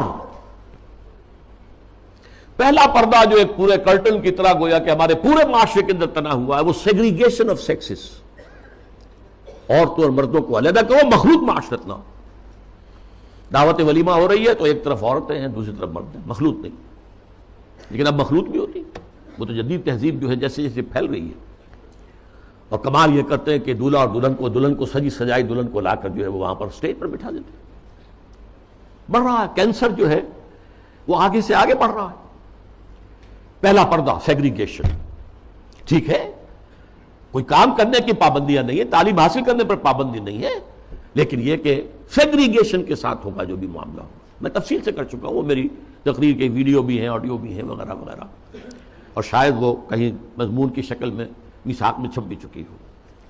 اگلا پردہ کیا ہے کہ عورت گھر سے نکلے تو یا جلباب کے اندر لپٹی ہوئی ہو، اور یا یہ ہے کہ پھر اسی کی ایک شکل بن گئی، وہ لپٹی ہوئی بھی ہو، اپنے چہرے کے اوپر ایک اس کا حصہ پلو لٹکا بھی لے، اسی کی شکل بعد میں برقعے کی شکل میں آ گئی، آسانی ہو گئی۔ جلباب میں ہے تو آپ کا ایک ہاتھ جو ہے عورت کا وہ چادر کو سنبھالنے پر لگے گا، صرف ایک ہاتھ فری ہوگا۔ اگر آپ نے برقع اوڑھ لیا ہے اور نقاب بھی ڈالا ہوا ہے تو دونوں ہاتھ فری ہیں۔ ڈاکٹر کے ہاں جانا ہے، بچے کو لے کر دکھانا ہے، بچے کو گود میں لیا اور ایک ہاتھ میں بوتل لے رکھی ہے دوا کے لیے، ورنہ یہ ہے کہ معاملہ مشکل ہو جائے گا۔ تو برقع اس کی ایک ارتقائی شکل ہے۔ تیسرا پردہ 4 دیواری، گھر کے اندر صرف محرم داخل ہوگا، نہ محرم نہیں جائے گا، چاہے وہ آپ کا داماد ہے، لیکن داماد کی محرم صرف اس کی بیوی ہے، آپ کی ایک بیٹی ہے، دوسری بیٹیاں اس کی محرم نہیں ہے۔ ساس محرم ہے اور آپ کی بیوی آپ کی محرم ہے، وہ اگر آئی ہوئی ہے اپنے میکے میں ٹھیک ہے، لیکن یہ کہ اندر جو دوسری لڑکیاں ہیں وہ نامحرم ہیں، سالیاں جو ہیں وہ تمہاری محرم نہیں ہیں۔ یہ تیسرا پردہ ہے۔ چوتھا پردہ ہے ستر، محرموں کے سامنے بھی پورا جسم نہیں کھول سکتے، صرف چہرہ، سر کا بال بھی نہیں، ہاتھ اور پاؤں، یہ ستر کہلاتا ہے، یہ تیسرا پردہ ہے۔ ان 3 چیزوں کے علاوہ کوئی جسم کا حصہ باپ کی نظر پہ بھی نہیں آنا چاہیے، بھائی کی نظر میں بھی نہیں آنا چاہیے، مستور رہے گی گھر کے اندر بھی مسلمان عورت۔ اس کے بعد جو ہے وہ صرف شوہر کا معاملہ ہے۔ یہ 4 پردے ہیں اسلام میں، اس تہذیب کی بنیاد آج اس کی بے خکنی کی جا رہی ہے، ختم کیا جا رہا ہے، اور یہ ماسٹر سٹروک ہے، اسلامی تہذیب کی جڑ کھود دینے والی شے ہے۔ جیسے کہ میں نے عرض کیا کہ ایک کلچر تھا، اس کلچر کے اندر کچھ اضافہ کر دیا گیا۔ ایسے ایک مثال حج کی ہے، حج تو دور جاہلیت میں بھی ہو رہا تھا، بس یہ تھا کہ تلبیہ میں انہوں نے شرک شامل کر دیا تھا، لبیک اللہم لبیک لبیک اللہم لبیک لبیک لا شریک لک لبیک الا شریکا تملکہ وما ملک، میں حاضر ہوں پروردگار، میں حاضر ہوں، تیرا کوئی شریک نہیں سوائے اس شریک کے کہ جس کا تو ہی مالک ہے، اس کے پاس جو اختیارات ہیں وہ بھی تیرے ہی اختیار میں ہیں۔ یعنی وہ جو عیسائیوں کی تثلیث ہے 3 میں 1 1 میں 3، تو اس تلبیہ میں توحید بھی ہے اور جو ہے شرک بھی ہے، وہ ختم کر دیا گیا۔ اب تلبیہ کیا ہے؟ لبیک اللہم لبیک لبیک لا شریک لک لبیک ان الحمد والنعمت لک والملک لا شریک لک، بس یہی اصلاح کی گئی نا۔ تلبیہ پہلے بھی تھا، اب بھی طواف حرم کا پہلے بھی تھا، اب بھی ہے بیت اللہ کا۔ آپ جانا ہے، منا میں ٹھہرنا ہے، اور پھر اس کے بعد جو ہے وہ جانا ہے عرفہ، میدان عرفات میں۔ اس میں کیا غلطی ہو گئی تھی کہ قریش کہتے تھے کہ ہم تو حرم کے متولی ہیں، ہم حدود حرم سے باہر نہیں جا سکتے، وہ صرف منا میں ٹھہرتے، اس کو روک دیا گیا۔ ثم افیضوا من حیث افاض الناس، جاؤ تم بھی وہیں پر، تمہارا کوئی خاص مقام نہیں۔ عرفہ جو ہے الحج علی عرفہ، حج تو نام ہی عرفہ کا ہے، وقوف عرفہ جو ہے اس کا رکن اعظم ہے۔ باقی تمام مناسک میں سے جو بھی چھوٹ جائے گا اس کا کوئی نہ کوئی جو ہے آپ اس کا ازالہ کر سکیں گے، لیکن اگر عرفہ رہ گیا، وقوف عرفہ نہیں ہوا تو حج نہیں ہوا۔ تیسرے یہ کہ وہ جب منا میں بیٹھتے تھے، قیام کرتے تھے 2 یا 3 دن، اس میں اپنے آباء و اجداد کے قصے، ان کی حمد، ان کی ثنا، ان کے بیان، اب کہہ دیا گیا نہیں، فذکروا اللہ تعالیٰ کا ذکر کرو، فذکروا اللہ کا ذکرکم آباءکم، جیسے تم اپنے آباء و اجداد کا تذکرہ کرتے تھے، اب اس کو چھوڑو، دفع کرو، اب اللہ کا ذکر کرو، قیام عرفہ کے اندر اللہ کا ذکر کرو۔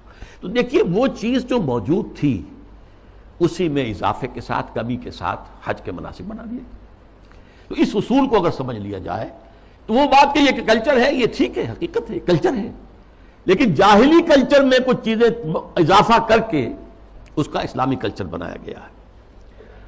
یہی جو صاحب ہیں ان کا کہنا یہ بھی ہے کہ موسیقی اسلام میں حرام نہیں ہے، مزامیر کے ساتھ، سازوں کے ساتھ موسیقی جائز ہے۔ اچھا، ایک ان سے بھی بڑے دانشور ہیں، بڑی محترم شخصیت ہے ہماری قومی سطح پر، انہوں نے کہہ دیا کہ اسلام میں شراب حرام نہیں ہے، شراب پی کر نشے میں دھت ہو جانا، مدہوش ہو جانا حرام ہے۔ دلیل یہ کہ شراب کے لیے حرام کا لفظ قرآن میں کہیں آیا ہے؟ بتاؤ۔ اب بتائیے ڈھٹائی کا کیا علاج ہے؟ قرآن شراب کو رجس من عمل الشیطان قرار دے رہا ہے، شیطانی عمل، ناپاک، فاجتنبوہ کا حکم دے رہا ہے، اجتناب کرو اس سے، بچو اس سے۔ فہل انتم منتہون کی دھمکی سے باز آتے ہو کہ نہیں آتے؟ وہ کہہ رہے ہیں کہ حرام کا لفظ تو نہیں آیا، تو مطلقاً شراب حرام نہیں ہے۔ وہ حملہ کیا ہے؟ احکام حرمت شراب تدریجاً آئے ہیں، اس میں کوئی شک نہیں ہے۔ قرآن میں وہ آیت بھی ہے کہ اس میں کچھ نفع کا پہلو بھی ہے، لیکن اس کا جو نقصان دہ گناہ کا پہلو ہے وہ زیادہ ہے۔ سورہ بقرہ میں یہ بات فرما دی گئی، چھوڑ دی گئی بات۔ پھر کہہ دیا گیا نماز کے قریب نہ جانا جب شراب نوشی میں نشے کی حالت میں۔ اس کے بعد آخری حکم سورہ مائدہ کے اندر آ گیا۔ پھر یہ ہے کہ اسی پر اگر قیاس کریں تو کہا جا سکتا ہے زنا حرام نہیں ہے۔ کہاں کہا گیا کہ حرم علیکم الزنا؟ کہیں کہا گیا انما حرم اللہ الزنا؟ کہیں ہے؟ قرآن مجید میں نہیں، حرام کا لفظ تو نہیں آیا۔ ولا یزنون سورہ فرقان کے آخری رکوع میں جو آیا، تو یہ تو اللہ عباد الرحمن، اللہ کے بہت اونچے بندوں کا ذکر ہے۔ یا ولا تقربوا الزنا، اس کا مفہوم تو یہ ہے کہ جہاں زنا ہو رہا ہو اس مقام کے قریب مت جاؤ، بس، مطلقاً زنا کے لیے تو نہیں۔ جیسی تعویل پرویز صاحب نے کی کہ ہاتھ کاٹنے کا مطلب کیا ہے۔ بہرحال ایک اور بات کہی جا رہی ہے اس وقت، سود کھانا حرام ہے، دینا تو حرام نہیں، کہاں قرآن میں لکھا ہوا؟ اب یہ تو سنت ہے جو بتاتی ہے، سنت نے فرمایا کہ شراب حرام ہے، نہ صرف شراب حرام ہے، کل مسکرن، جس سے بھی نشہ ہو جائے وہ حرام ہے۔ چنانچہ سلفی علماء جو ہے خاص طور پہ سعودی عرب کے، وہ تو سگریٹ نوشی کو بھی حرام کہتے ہیں، تمباکو نوشی حرام، تدخین حرام، اس لیے کہ اس سے بھی ایک نشہ سا ہوتا ہے۔ باقی یہ کہ یہ اصول ہمارے سامنے آیا، ہماری تہذیب کی بنیاد بنا، ما اسکرا کثیرہ فقلیلہ حرام، جس چیز کی زیادہ مقدار جو ہے وہ بدہوشی پیدا کر دے، نشہ پیدا کر دے، اس کی چھوٹی تھوڑی مقدار بھی حرام ہے۔ یہ نہیں کہ تھوڑی سی شراب پی لی جائے تو اس سے تو چستی آ جاتی ہے، اس سے تو ہاں ٹھیک ہے، قرآن نے بھی کہا کہ اس میں کچھ ہے، منافع ہے، لیکن یہ کہ اس میں گناہ کا پہلو زیادہ ہے، اب اس کو حرام مطلق کر دیا گیا۔ بہرحال یہ ہیں وہ مثالیں جو میں نے دی ہیں تہذیبی سطح پر۔ باقی جو اور کام ہو رہے ہیں جو اسلام کی بہکنی کے لیے، لیکن تہذیب، مسلمانوں کی تہذیب جو تاحال کچھ انٹیکٹ چلی آ رہی تھی اور ابھی کچھ اثرات اس کے باقی ہیں، جس سے کہ کلیش آف سویلائزیشن جو ہے اس کے اندر قرار دیا گیا مسلمان تہذیب جو ہے وہ ہمارے لیے ایک چیلنج ہے، جس کے لیے کہ اب ایک بڑا میڈیا اور اربوں ڈالر خرچ کیے جا رہے ہیں۔ اسی میں ایک ہائر لیول پر ایک بات اور بھی ہے، اور یہ بہت سویپنگ ہے، قرآن کو بھی اب نہیں چھوڑا گیا، اس پر بھی حملہ ہے۔ قرآن سے بھی صرف اصول لیے جائیں گے، اسپیسیفکس، معین احکام قرآن کے جو ہیں وہ صرف اپنے دور کے لیے تھے۔ اگر زنا کا، شادی شدہ مرد اور عورت کا، رجم کا ہے، یہ اپنے وقت کی بات ہے، یہ مطلقاً نہیں ہے، ہمیشہ کے لیے نہیں ہے۔ ہاتھ کاٹ دینا، چوری کا، یہ اس دور کے لیے تھا، ہمیشہ کے لیے نہیں ہے۔ اصول لے لو، زنا نہیں ہونا چاہیے، اصول لے لو، چوری نہیں ہونی چاہیے، اسپیسیفکس جو ہیں خاص طور پر حدود و تعزیرات کے اندر، یہ صرف اس دور کے ماحول کے اعتبار سے تھی، یہ چیزیں لاگو نہیں ہیں۔ یعنی سنت تو سنت ہے، آگے قرآن کے اوپر بھی ہاتھ صاف کیا جا رہا ہے، بازی بازی بارش بابا ہم بازی۔ حالانکہ یہ بات نوٹ کر لیجئے کہ یہ ختم نبوت کی نفی ہے، اس لیے کہ تکمیل نبوت و رسالت جو ختم نبوت کا لازمی تقاضا ہے، اس کا مطلب تو یہ ہے کہ ہدایت آخری آ چکی اور دین کی تکمیل ہو چکی۔ الیوم اکملت لکم دینکم واتممت علیکم نعمتی ورضیت لکم الاسلام دینا۔ اگر دین ابھی عثمانی میں مکمل نہیں ہوا تھا اور قرآن جو ہے لفظ لفظ اس کا اگر لازم نہیں ہے تو ابھی نبوت ختم نہیں ہونی چاہیے تھی، پھر تو ابھی وحی کا دروازہ کھلا رہنا چاہیے تھا، جیسا کہ غلام احمد قادیانی نے کہا۔ اگر تو یہ چیزیں جو ہے ابھی اور تمدنی ارتقاء کے ساتھ، حالات کی تبدیلی کے ساتھ خود قرآن کے اندر بھی کوئی رد و بدل ہو سکتا ہے، تو پھر گویا کہ ہم نے ختم نبوت کی مہر توڑ دی۔ اسی لیے یہ ختم نبوت کا فتنہ، اس کی نفی، اس کی مہر کو توڑنا، غلام احمد قادیانی اور سنت کی اس طرح کی نفی جو غلام احمد پرویز کے ہاتھوں ہوئی ہے، یہ آپس میں بہت ایک دوسرے سے قریب ہے، حاصل دونوں کا ایک ہی ہے۔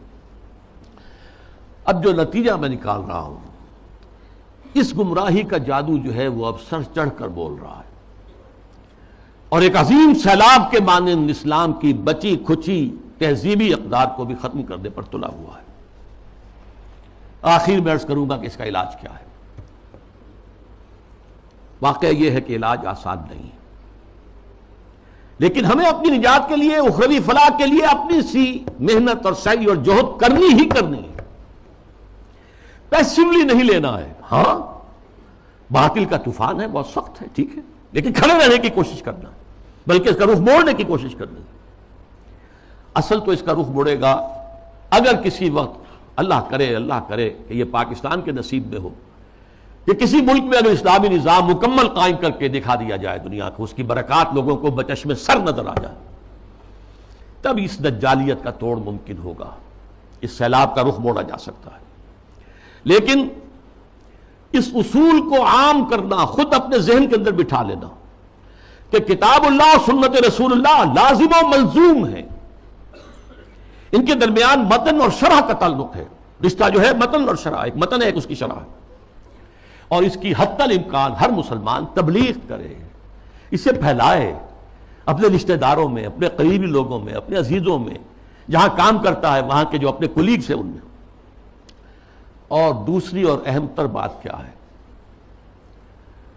ہم خود قائم رہے پورے کے پورے اسلامی اقدار پر، ہم اپنے گھروں میں اسلامی پردہ نافذ کریں، ستر و حجاب کے احکام نافذ کریں، یہ تو ہم کر سکتے ہیں۔ ابھی ہمارے ملک میں مصطفیٰ کمال پیدا نہیں ہوا، ٹھیک ہے، ایک شخص نے اس کو، مشرف صاحب نے آئیڈیل قرار دیا، لیکن ابھی کسی نے پردہ جو ہے اس کو لازماً منسوخ نہیں کیا، جیسا کہ ترکی میں ہو گیا تھا۔ لیکن یہ کہ اگر ہم نے کیا ہے تو خود کیا ہے، مغربی تہذیب کو خود اپنے سینے سے لگایا، شرعی پردہ نافذ کرو اور اسلامی تہذیب کے ساتھ چمٹ جاؤ، تمسک کرو، چاہے تم اجنبی ہو جاؤ، چاہے تمہیں دقیانوسی کہا جائے، چاہے تم پر پھپتیاں کسی جائیں کہ اگلے وقتوں کے ہیں یہ لوگ، انہیں کچھ نہ کہو، یہ فنڈامنٹلسٹ ہیں، یہ تاریخ خیال لوگ ہیں، یہ رجعت پسند قسم کے لوگ ہیں، یہ قدامت پرست لوگ ہیں، یہ کٹھ ملا ہیں، جو چاہے کہہ دے دنیا، لیکن برداشت کرو، کھڑے ہو جاؤ۔ وہی حدیث، اسی پر میں اپنی بات ختم کروں گا جو میں نے سنائی تھی، بدا الاسلام غریباً وسیعود کما بدا۔ آج اسلام کے غربت کا سب سے بڑا دور آ چکا ہے۔ پہلے ریاستی اور سیاسی سطح کے اوپر آیا تھا، پھر معاشی سطح کے اوپر آیا، پھر اب جو ہے تہذیبی سطح پر، سماجی سطح پر، آئینی قوانین پر، ستر و حجاب کے احکام پر، عصمت و عفت کے اقدار پر، شرم و حیا کے اقدار پر یہ جو حملہ ہے، یہ غرب بدا الاسلام غریباً وسیعود کما بدا، یہ اپنی انتہا کو پہنچ گیا۔ فطوبی للغرباء، تو ان لوگوں کے لیے تہنیت ہے، مبارکباد ہے جو اسلام کی اس غربت اور اجنبیت کے دور میں خود غریب بن جائیں، اجنبی بن جائیں، تانے سنیں لیکن کھڑے رہیں، اسلام کو اور اسلامی اقدار کو سینے سے لگائے رکھیں، چمٹے رہیں۔ وہ لوگ ہیں جن کے لیے مبارکباد ہے، تہنیت ہے، بشارتیں ہیں۔ اللہ تعالیٰ مجھے اور آپ کو اس معیار پر پورا اترنے کی توفیق عطا فرمائے۔ الحمدللہ الذی ہدانا لہذا وما کنا لنہتدی لولا ان ہدانا اللہ.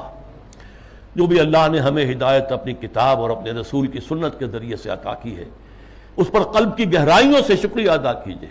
الحمدللہ الذی ہدانا لہذا وما کنا لنہتدی لولا ان ہدانا اللہ. ربنا لا تزغ قلوبنا بعد اذ ہدیتنا وہب لنا من لدنک رحمہ. اے اللہ تو نے ہدایت جو عطا فرمائی تھی امت مسلمہ کو، اب اس کے بعد اس کے دل کج نہ ہونے دے. اے اللہ اپنی حفاظت میں رکھ امت کو. اب اس کی بچی کچی اقدار کے خلاف بھی جو سیلاب آ رہا ہے، اے اللہ ہمیں توفیق دے کہ اس کے مقابلے کے اندر کھڑے ہو جائیں. ربنا لا تزغ قلوبنا بعد اذ ہدیتنا وہب لنا من لدنک رحمہ انک انت الوہاب. اللہم اغفر لنا ولآبائنا ولأمہاتنا ولجمیع المؤمنین والمؤمنات والمسلمین والمسلمات الاحیاء منہم والاموات انک سمیع مجیب الدعوات. اللہم اشف مرضانا اللہم اشف مرضانا اللہم اشف مرضانا. اللہم حبب الینا الایمان وزینہ فی قلوبنا وکرہ الینا الکفر والفسوق والعصیان. وصلی اللہ تعالی علی خیر خلقہ محمد وبارک وسلم تسلیما کثیرا کثیرا.